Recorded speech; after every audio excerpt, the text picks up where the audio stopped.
C'est l'heure de suivre les bulletins d'information sur la chaîne panafricaine. À la une de ce matin, évolution dans les négociations entre l'AFC M23 et les délégués de la présidence congolaise. Pour la première fois, les deux parties ont communiqué officiellement sur le pourparlers tenus à Doha. Hier, dans une déclaration conjointe, les représentants de la République démocratique du Congo et ceux du mouvement armé ont annoncé avoir convenu de travailler à la conclusion d'une trêve en vue d'un cessez-le-feu effectif. Et c'est le début d'un tournant dans les discussions. Et qu'est-ce qui change concrètement? Toujours à la une, le procureur général près de la Cour constitutionnelle a requis mercredi 20 ans de prison contre l'ancien Premier ministre Matata Mponyo pour détournement présumé de fonds publics.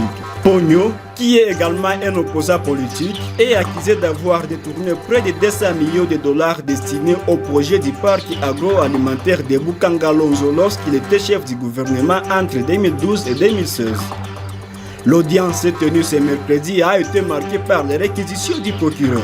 La défense de Matata Mponyo a plaidé pour son innocence et a demandé sa relaxe. La Cour constitutionnelle devra désormais statuer sur le sort de l'ancien Premier ministre. Des violents affrontements entre les rebelles du M23 et les combattants Wazalendo ont éclaté mardi dans le territoire de Walikale au Nord Kivu.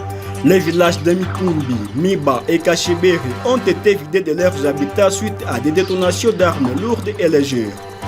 Les combats se sont concentrés dans les villages de Mikumbi et Miba, situés à environ 6 km de Kibati, dans le groupement Luberiki.